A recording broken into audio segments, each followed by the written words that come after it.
Aquest cap de setmana anem al camp del Sant Cugat, una pista molt complicada. Ells porten 12 punts, dos punts més que nosaltres. Ells venen de guanyar de la pista del Mataró.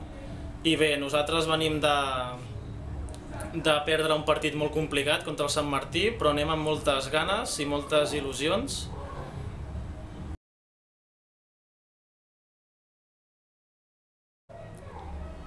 El rival serà molt fort, ja que en el seu camp sempre és una pista molt complicada, però nosaltres hem de jugar un joc molt tranquil i sempre hem de fer el nostre joc, i si fem el nostre joc sortiran els resultats.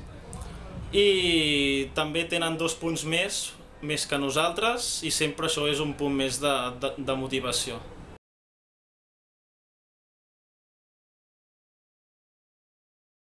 Un cop que ja portem 7 jornades, hem guanyat 5 partits, ja portem 10 punts, estem en una 5a posició que ningú de l'equip s'esperava.